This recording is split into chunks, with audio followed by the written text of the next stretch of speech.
In this video, I'll show you how we wired up these two dimmer switches for the lights in this entryway and in this living room. This is actually part of a larger project where my big brother Steve and I installed lights in his house. And for that, we had to install this new box for these light switches.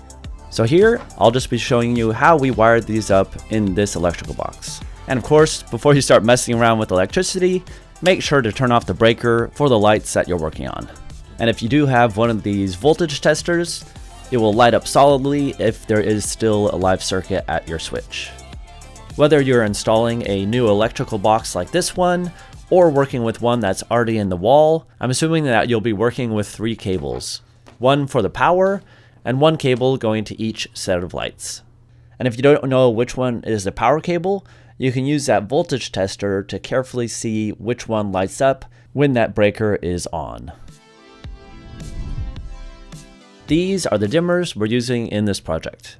So here is one of the dimmer switches, and it has 4 wires coming at the back. And the instructions say to cap this red and white one with a wire nut. And that's for? I think this is used if it's a 3-way switch. Okay. So you have green for ground, and then the black and the red are actually interchangeable because they're either side of the switch. And so these interrupt the hot wire coming from the power going to the light. So now I'm just stripping a little bit off the end of each of our wires. So first we're going to start off connecting all the neutrals. The entry light is going to go to one of the reds of the dimmer switches. So we can connect that with the 2-WAGO. I guess entryway makes sense on this side, huh? Then for our second dimmer switch, that red one is going to go to the black of the living room lights. Right now we have each dimmer switch connected to the hot wire of each set of lights. So now we have this hot wire coming from our power supply, and we need to connect it to the hot wire of each dimmer switch. So we'll use a 3-position WAGO connector. So now our dimmer switches have power. It's quite the octopus of wires. Yeah, so I'm going to try to keep them separate still and as least tangled as possible because it makes it easier to fold them back into the box. Yeah. And now we just have to connect the earth. Ground. Yeah, the grounds. I think we'll just twist together with the giant wire nut like you have. There we go, that's braiding nicely. And then we just need to get these in there. And then again, we just want this to wind around the same way. Do the same, this one.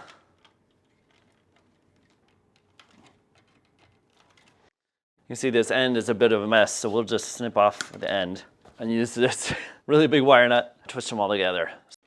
There we go. So yeah, that does look like a lot of wires for this setup, but hopefully that made sense. So now I'm just gonna push the ground wires deep into the box. And these light switches, of course, have an upside and a downside. So I'm gonna fold the neutral back into the back. Do we know which? Yeah, now I need to see which one is which. Okay, so this one is the living room.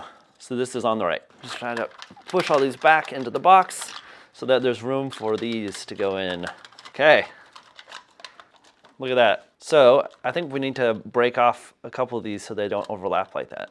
Just grab a big pair of pliers and wiggle.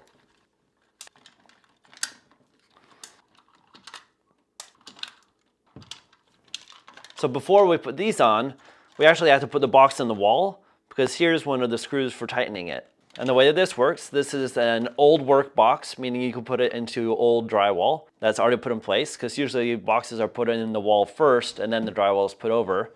As you start turning this screw, this tab lifts up and is stopped by this edge here. And as you tighten the screw, the tab moves closer and closer this way, pinching the drywall. All right.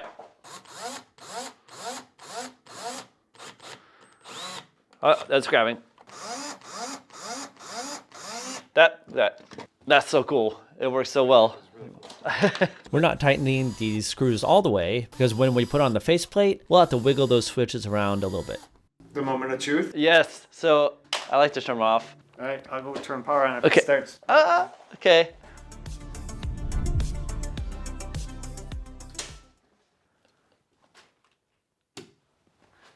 Ta-da! Hallelujah. Is that so satisfying? Yes, very satisfying. So the bottom end of the dimmer, so if you run it all the way down, So right now it's off, even though it should be somewhat dim.